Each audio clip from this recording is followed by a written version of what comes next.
This week's episode of Razor Sharp Podcast is brought to you by No Clog. First of its kind technology, zero clog, 100% performance. Welcome to the No Clog. The future of airbrushing starts here. Check them out at noclogairbrush.com. What do you say? How do you say? I'm just blessed to see another day. I go by the name of Terra the Barber, and this is Razor Sharp Podcast. Today, we have my sweet mate, we have lifestyle coach, hairdresser, hairstylist, to the amazing people out here in Henry County. We have Miranda from Made for More Podcast in Evolve Studios. Thank you for being on Razor Sharp Podcast today. Well, thank you for having me. What an introduction. How was that introduction? That was great. Okay, I feel very hyped up. Yeah. She is amazing though, guys, and she's the first hairstylist that's on Razor Sharp Podcast, and it could be nobody other than somebody that's such an amazing vessel that's doing great things out here. So first of all, I just want to say thank you. Thank for, you. Saying yes to being invited to be on Razor Sharp Podcast. And let's just get started by just telling the people who you are. Okay, I'm Miranda. I'm here located in Henry County, and we're currently inside of my loft, Evolve Studio. I'm right down the hall from Tara, and I have a hair salon, and I also have a podcast that's about personal development. It's called Made for More. And yeah, I'm a solo party of one here, here in my loft. So how long you been doing hair?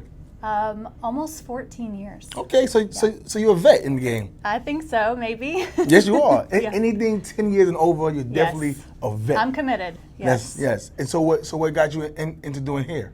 I feel like I always knew that I wanted to be a hairstylist. Like I remember being at a young age, just always playing with people's hair. If I was babysitting someone or someone was babysitting me, we were braiding hair.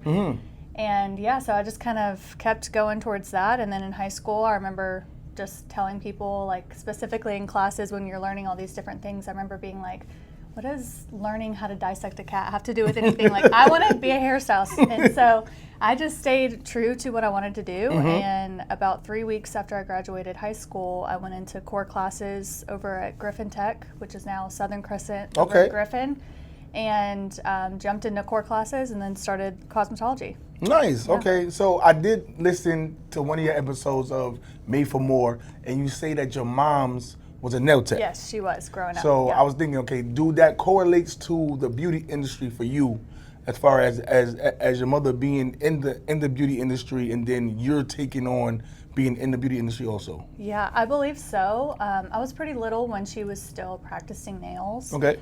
But I believe so. And then my parents never questioned me or tried to steer me one way or the other. I just said that I wanted to do hair. I felt like it was something I was naturally good at, and I kept leaning into that, not knowing exactly where it would lead, but it led me here. Okay, so how was your experience when it came to school? I remember in school just thinking, like, I just need to get through this and then I can start my job. Okay. I remember in school kind of feeling a little bit isolated, like I felt like some of the people wanted to just kind of play around or get their own hair done, and I was very much like, how can I? We had a block system of how many perms you had to do, haircuts, pedicures, all the things. And I remember getting it down to like a strategic plan of like, if I do it like this, I can graduate by this time and get my career started. So probably took me about a year once I was in the cosmetology course, and then took my boards and then got started. Nice. Okay. Yeah. So how was your experience when it came down to taking the board test? Oh my gosh, I think when you are in school, you kind of get this vibe of like, you think you know everything. Of course. And then you go to take your test and you're like, this is a little bit more nerve-wracking than I would be prepared for. And so took the board testing, did well. I'm more of a hands-on person, so all of the computer side of the boards was really overwhelming for me because I'm very visual. So I feel like I did better from what I remember on the more hands-on side of things than I did on the written portion, but passed both of them, and then I got started. That's what's up. That's what's up. So after school, getting certified, getting your license, how long from there did you get into your first salon? So I was actually working at a salon when I was 16. Oh, okay. I started shampooing really young, and anything they would let me do. I would sweep, I'll take out the trash, I'll do whatever you let me do, refill the shampoo. I just wanted to kind of get in the business. And so I stayed doing that even through school.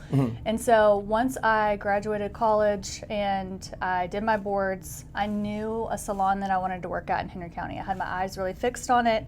I went to her, I approached her, she was like, I'd love to have you, but you have to pass these hands-on interviews. Okay. She's like, if you don't pass the first one, you don't move to the second one. And then you, again, realize, I don't know it all. I'm still fresh. I need to learn. So I actually went and started at Fantastic Sam's, which is, I don't even know if they still have those around here, but it's kind of like a step above Great Clips because they'll let you do colors, perms, a little bit more advanced, but it's with the understanding that while you work there, you could go grab your manager while you're in the middle of a haircut and be like, hey, my manager's going to walk me through this haircut. Okay. So I spent a year there, which I really didn't want to do. I wanted to go, I had my eye on that salon. I wanted to go there, but I had to go and understand that this is a learning process. You didn't just learn everything at school and you're good to go. You got to learn as you try.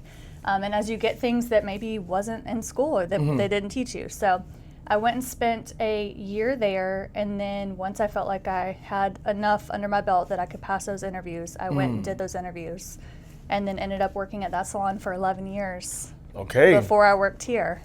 So that's amazing because a lot of times you need on-the-job training to get to your next step, and because you was fairly new.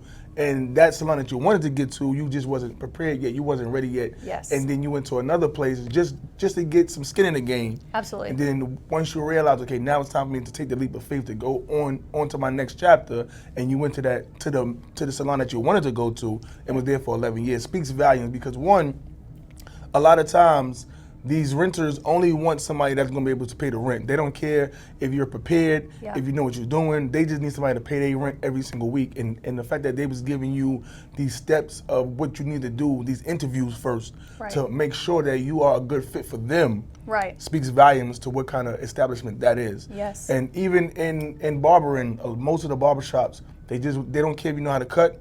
Yeah. As long as you can pay your booth rent. And then even with these salon suites, we have people that rent these suites that we never see. Right. And it's like, but we see that they still paying, or they stuff will be packed up and out of here. But when you interviewing people to be inside your establishments, you want to make sure that they're going to bring something to the table that we all need. Absolutely. And these suite owners, these suite renters, are just here most of the time just to hold a space and not really bring no value. Me, I like to go to every single suite to like network and have this rapport with people. And there's some people I've never even met yet, being here almost a year, and it's like I can't grow from them because there's no way for me to talk to them. Right. So all of those things just shows that helps us on our next journey from us leaving the salons and the barbershops that we were in to come into the suites. So now, speaking about suites, what made you leave the salon to come to the suites? Well, that is a pretty loaded question. Wow. But I think when I got to around the 10-year mark, you start going, okay, I've done this for 10 years. And you start kind of looking at who you were in the beginning and who you are now. And I started really realizing I had a desire for growth. And I was kind of looking at how much I had changed, and I'd only changed so much. And I really had to ask myself, why was that? Or how do I change? I feel like the environment that I was in was an amazing one. I mean, the girls that were there don't leave. They were like me, and for 10, some 18 years. But I feel like when you start to have this desire to grow, you have to look ahead, and you have to look at the leadership, and you have to look at how the business is running, and does that environment allow you to grow? And if it doesn't, then you have to make a transition. And so for me, I was kind of in this like this push and pull where I felt like I was trying to have challenging conversations of, hey, we should do this. I just had this desire for myself, not only for myself to grow, but how we served the clients and what was their experience like. When I looked at the 10 years, what am I giving them more of? And just to honor their loyalty and to service them just above and beyond. And I just went on my own journey of just trying to figure out what this looked like. And I never would have dreamed that it would have led me on my own. I really didn't. I thought that I would challenge the environment I was in, and we would all grow together. And I think this friction began within me, which eventually also led me here. So it's good. But in the midst of that, it was really uncomfortable because I was like, why am I all of a sudden feeling this way? Like, I'm challenging the environment. I'm not seeing any results. but I don't feel like I can go anywhere else because also where I was, we had our own individual rooms. Okay. So I had only worked at the Fantastic Sam's, and then I went to this next salon. So at Fantastic Sam's, you're side by side, and people are all next to you. But where I was at the salon, I had the luxury of having my own personal space. So now I've built my clientele on this individual personal space. Yes. If you go to salons down the street, a lot of people are side by side. So I had seen a lot of value in what that does for the one-on-one experience with the client, the conversations it opens up, the vulnerability, all sorts of things. So I wanted to honor that, and I was like, where can you find that in Henry County? You can't. And so this popped up on my radar, and I remember being really overwhelmed because I was like, I don't know if I want to be in charge, you know? Yeah. I don't know if I want to be, I just wanted to work somewhere that allowed me to grow and allowed me to service people on an upscale level. But eventually, you know, growth makes you uncomfortable. Absolutely. And then you stand on the edge and you're like, do I jump? Do I not jump? And I was like, I think I'm going to jump and I'm going to see what happens and I'm going to bet on myself. And if it doesn't work, I'll go back and I'll find something else. But, you know, maybe it works. And so I came here. I had quit my job of 11 years and I had a 2-week transition period to here. 2 weeks. 2 weeks, you know, not knowing I had never worked on my own before. Yes, I was 1099, but I was at a salon where somebody else had a lot of say-so in how I did everything. I didn't have hardly any say-so.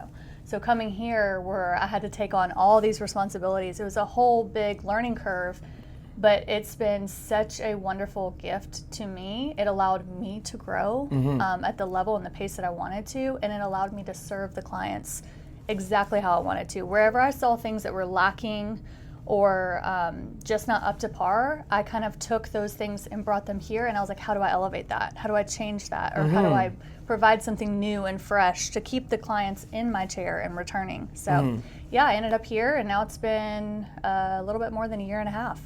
So I heard on one of your previous episodes of Made for More podcast that you were saying that you started this journey around when you was 33. And happy belated birthday to you and your husband. Y'all both turned 34.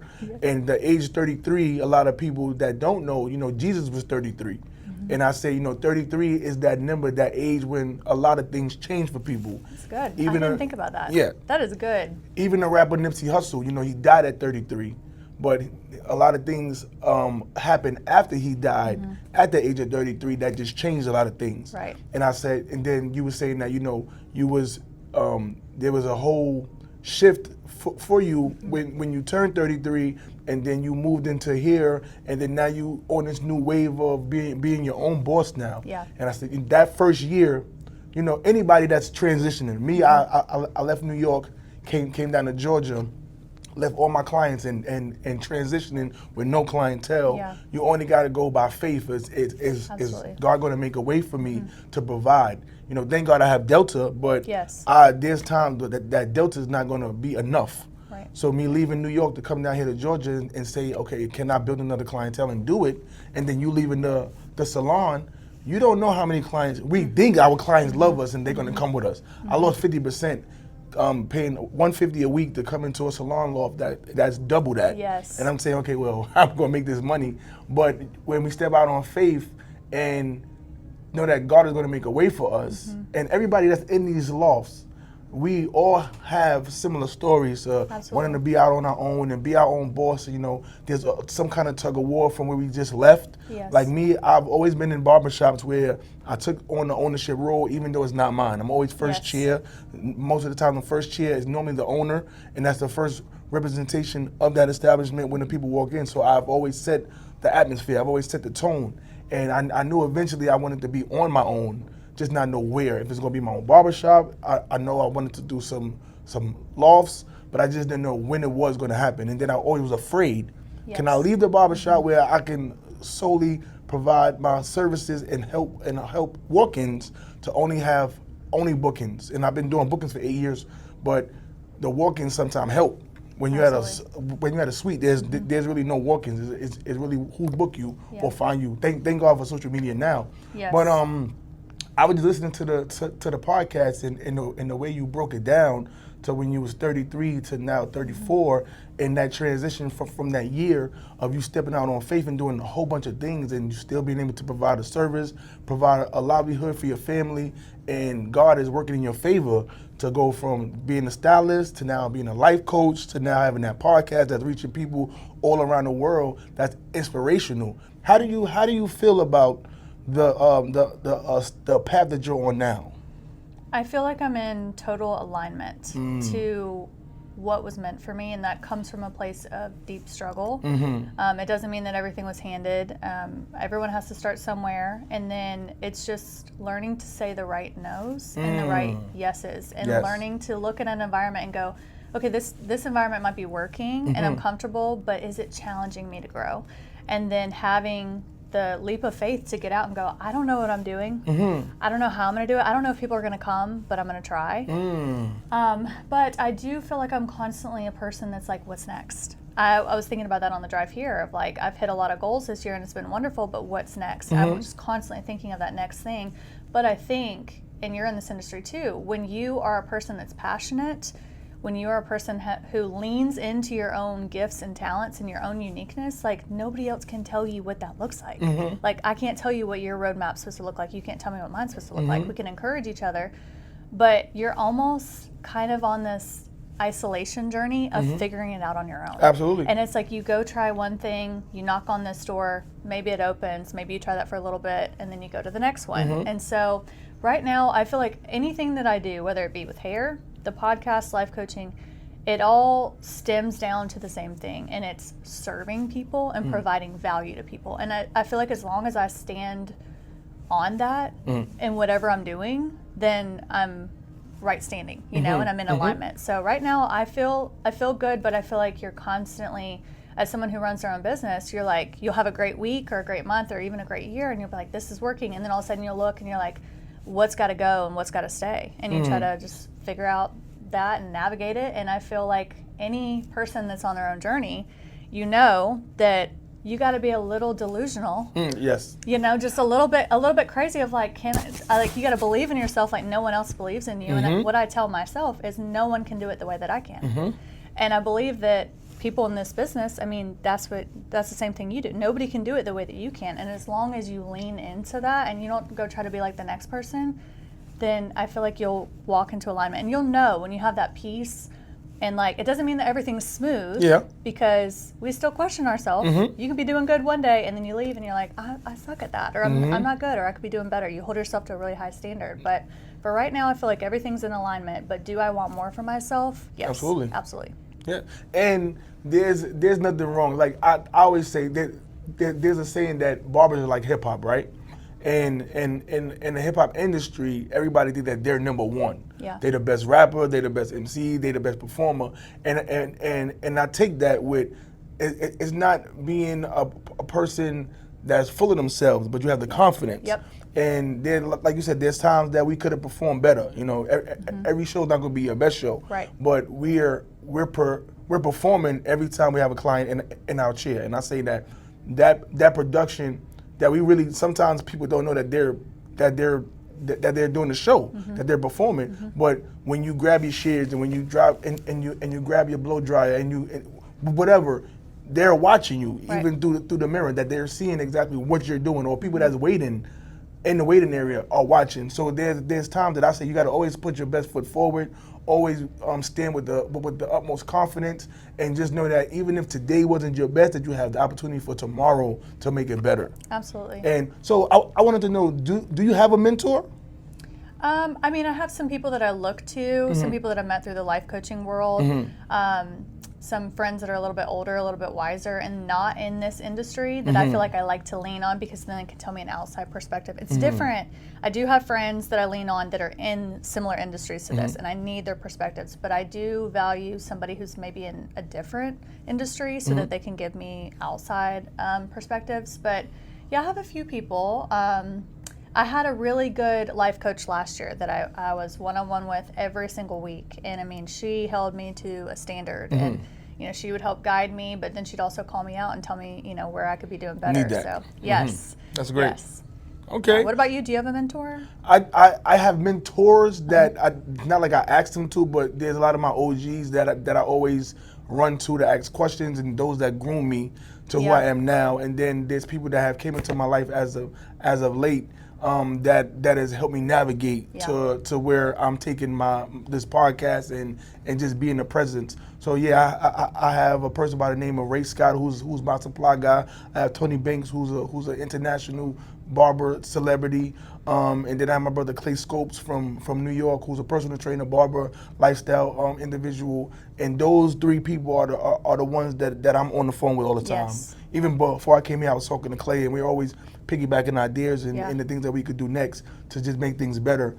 But I do need to find a mentor, somebody that's going to hold me accountable. You know, I do have my wife, and she's always sticking it to me. Yeah. But she can only do but so much. Right. Because I need somebody they don't have to be in my industry, but a lot of times we need people that's very successful in realms that we're trying to get to. Yes. That a lot of times we may not look at our partners or our friends in the same light that we may look at a stranger. Right. So I'm on that journey now to figure out who I want to ask to be my mentor. That's going to help me on my next chapter. Yeah, that's something that I've been trying to lean into just in the area of like Henry County of like where's their network? It doesn't even have to be with the hair industry. It's just who is pushing themselves. Put me in the room and put me next to that person at that table that I might be 10 steps behind and they're 10 steps ahead, or just because when I'm around somebody that's doing more than me or growing, it fires me up and it makes me want to do more. I'm like, how could I do this better? So I'm constantly trying to figure out what does that look like in this area. And I've tried to look into it or look into courses and classes, but that's why I dig so deep into personal development, like podcasts, and try to listen to personal development, because if you don't have those resources right down the street from you, you can listen to something like that kind of does a little check-in with yourself of like, all right, where am I not sticking to my word, or how can I hold myself accountable a little bit stronger? Absolutely. Yeah. So we're so fortunate to be in the industry where we have people that may come into our that is coming to our lives by sitting in our chair or just doing like networking events. Me, I'm so big in the barber industry with networking. Yeah. So anything that deals with barbering, I'm there, and I'm locked in with a lot of different groups so that they be like, how do you know about all of these events that's going on? Because I make sure that I know who's the movers and shakers in my area, from Henry County to places that's out of the county. Just being involved with people that's doing things, and I'm able to really be able to know who these people are and be able to piggyback over the thing that they're doing, that I put myself in position to meet new people. Even just being here in Henry County, I was at the gas station, and it's just so crazy because I just learned that there's power in tongue, right? And I was talking to one of my entrepreneur clients about I needed to be a part of the Chamber of Commerce, and we was in the suite talking about it. And a couple of days later, I'm at the gas station, and I'm always paying attention to people's shirts, what they have something on it. And the gentleman that was behind me was the director of the Chamber of Commerce for Henry County. And me being nosy, I said, I asked him about the shirt and what's his position, and he told me that he's the guy that you speak to. Yeah. And I said, I need your business card. Yeah. I'm at the loft right here, and I want to be a part of the Chamber of Commerce because I know that does great things for you when it comes to Henry County. Yeah. So it's just those things. But that's like the law of attraction, is you were looking for something. So you're even when you're just pumping gas and doing something simple, it's like those opportunities are constantly passing us by whether we see them or not. But I feel like when you had eyes to see that, it's like you didn't miss that, and you're like, and truly that was like a God timing on alignment. And so for you, maybe that was confirmation too of like, okay, the chamber is something I've been thinking of. Let me lean into that a little bit more. And I looked into the chamber as well. And I'm a little back and forth. Nothing against the chamber. It's more so the time commitment for me. I know you are like in another state and over here and like doing 10 things at once, and that's like your vibe. But I don't know if I can commit to the time. Yeah. But it is a lot of networking. But I think the benefit on giving your time to that networking is meeting people, so that you're all around meeting all these people all the time, whether it's chamber or not. That's just how you are. People remember your name. And they're, oh, my friend Tara, oh, he's in Henry County, or and so it helps with just knowing a wide variety of people, and sometimes putting your name in the right rooms brings up the right opportunities for growth and direction. Absolutely. You know, last year I did an event with Henry County in the Parks Department. They was doing a back to school event, and I was able to provide my services, me and Scales Barber Academy barber students, and we was out there cutting over 100 students, and it just like I love to do that. I love to give my time and my skill to other people, but I love when I could service somebody that's in need, and to put a smile on their faces, and their parents are so just thankful the fact that their kid was able to be serviced, and then Henry County had acknowledged me in their We Are Henry magazine, and that was something big for me because it was something that I've been working towards getting publications. But I said I'm not the one that's going to go run for it or try to force it. I want it to be organic in the fact that they seen something that I was doing, and I did multiple back to school events that same year, from Tenga Outlet to doing a few different churches, and the Henry County noticed it, and they said that let's shine some light on it. And it's just something that I love to do, is to give back. Do you do things like that also? Yeah, I have in the past. It's been a little while, but we did with the other salon. We did like a back to school bash. We partnered with Relevant Church. Relevance, yes. And we just did dry haircuts, quick boys and girls haircuts. And then I had done things in the past, some ministry work out based in Atlanta with anti-trafficking ministries for girls that have been forced into prostitution or sex trafficked, and I actually used to go up there on Mondays and do haircuts. It's been a little while that I've kind of stepped back from some of that for personal reasons, and then just being so busy with my own business. But I do find significant value in giving back, and you know, every now and then it's like somebody will pop in your chair, and I'm sure this happens with you too. You hear something that they say, or you just feel this nudge, and you're like, I'm supposed to give them this service. How often that happens, it just depends, because you can't give everyone a service away. And sometimes that's the struggle, right? It's like everybody has a hard story, and you wish you could. But I feel like the times when that presents itself, and you're doing it out of the goodness of your heart because it's a service, but not because you have to. But I feel like you're sent those people at the right times in the right places. But that's amazing. Yeah, I think it's very important. And when you have a talent and you can give your talent away, it's like, I think that that's amazing. And then you're also teaching the kids too, hey, look what, you can learn a skill, a life skill. And not only is it a skill that provides your family income, but it's a way to serve and connect with people. Absolutely. So what's next for you? Now you have the salon loft, the podcast is doing great. Life coaching is the move now. So what's next for Miranda? That's a good question. I'm asking myself that as well. I feel like right now I'm kind of honing in on certain things within my business. My family is a huge priority, so I'm trying to not work as late so I can be home, which is a big shift when you start changing your schedule in the industry, and people are like, wait, what? You always offered this time, and it's like, oh, I'm not doing that anymore. I want to continue to grow the podcast. I want it to be a resource, but I do want it to be a source of revenue for myself. Of course, it's it's currently not, and I think it will be. I really do. But right now it's a labor of love. I mean, you know how it is. You're paying for all these apps, and it's the time. But I love it. It comes so second nature to me. Like, I never intended to keep producing a podcast every single Monday, but I'm like, I'm not stopping now. So I would love for that to be bigger than what it is, maybe to lead to some public speaking or something like that, some women's retreats or something. I don't know. I'm constantly a dreamer, and I'm just I stand in a position where I'm open. But again, it all kind of comes under the same umbrella. I still love hair. I think recently doing the haircutting class gave me some more confirmation, because sometimes when you're in the lofts are amazing, but when you're one-on-one, you kind of are like on this solo journey. And so you do need to stay connected with people that are in the industry. But being in that class, I was like, and being around this whole room of stylists and stuff, I was like, I'm fired up. I do love this industry deeply.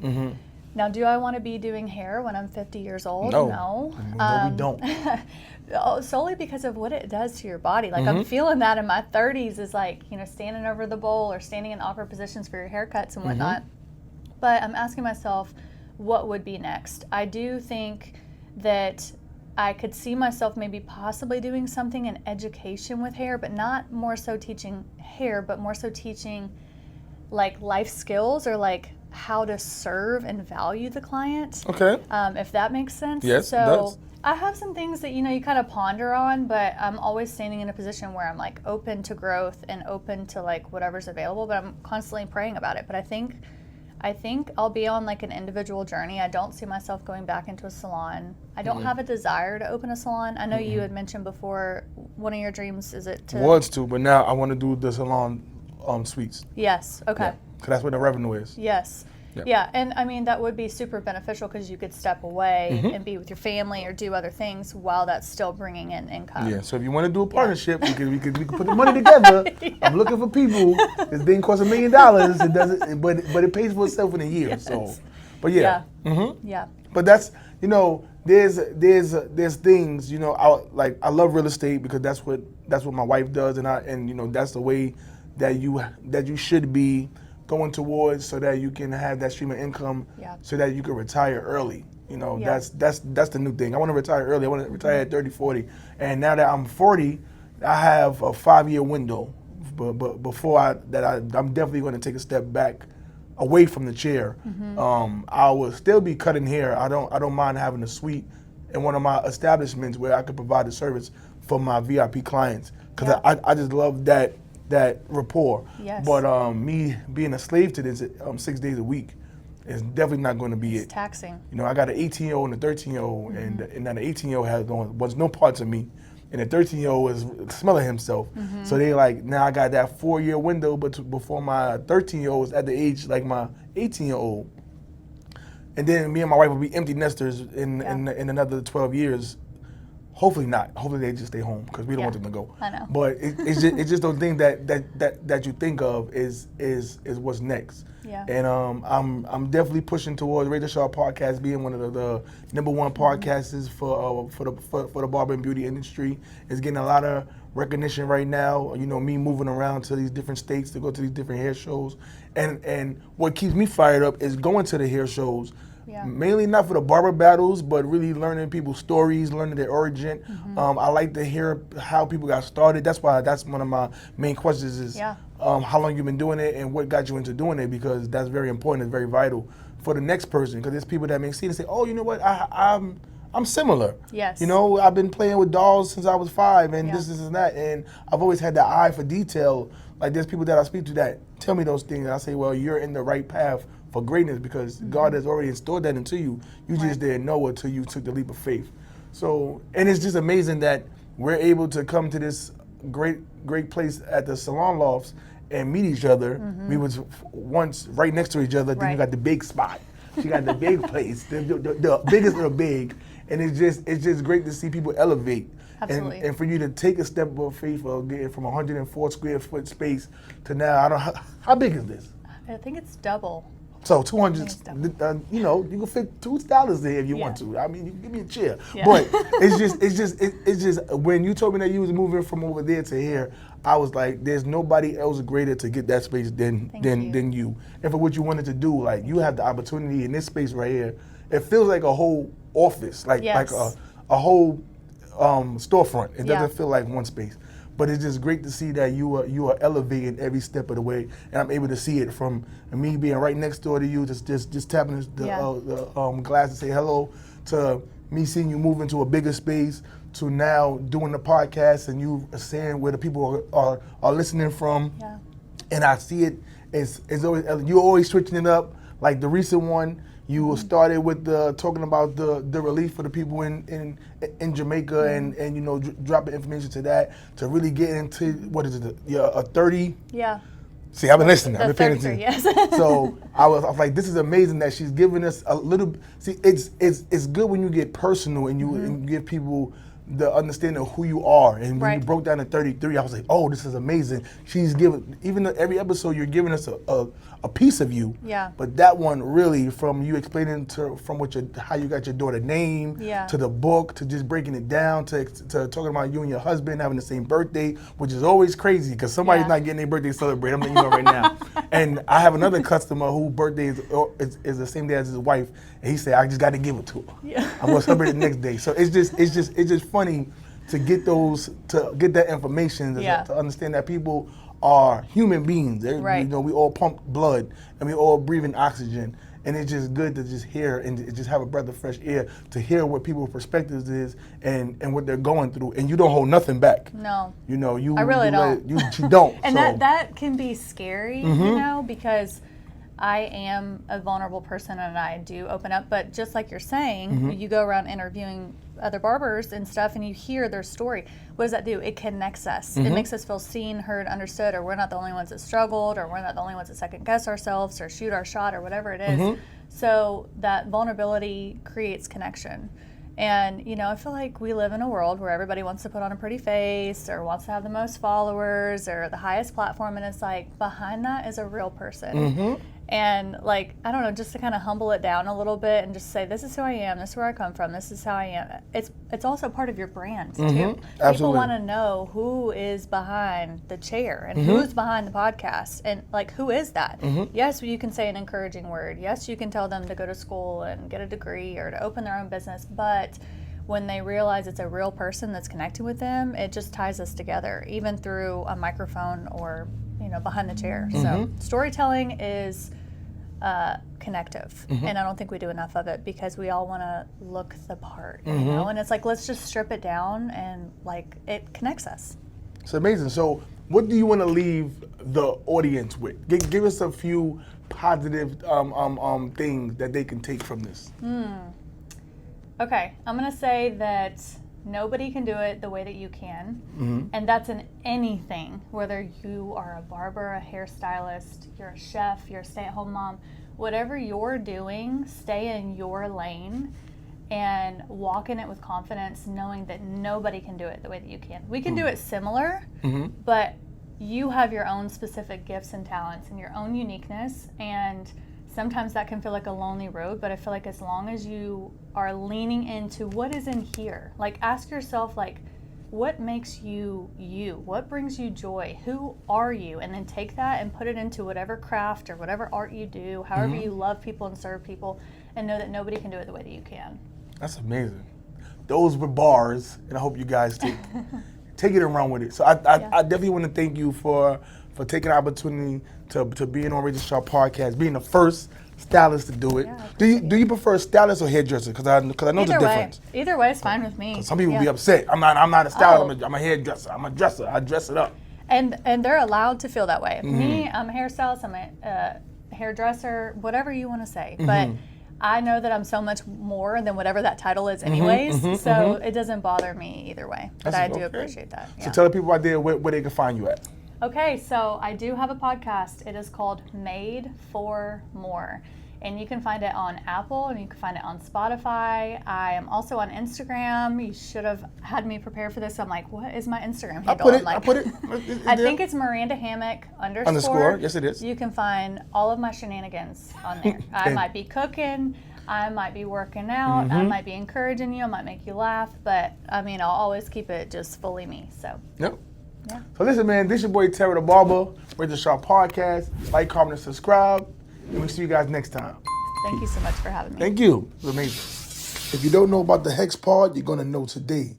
The Hex Pod is the 10-in-1 system that you could charge every single clip on the market right now with one power adapter and these Hex Pods right here. So go to hexpod.com and also check out the Hex Pod on Instagram. Tell them Razor Sharp Podcast sent you and get your Hex Pod. All the information that you need to know about them will be on their page, and the inventor creates a whole great vibe for you to have an understanding of exactly what this unique new invention is all about. Charge all your clippers, have a clean station all in one. Right here, Hex Pod and Razor Sharp Podcast told you. Yeah, they get yours now.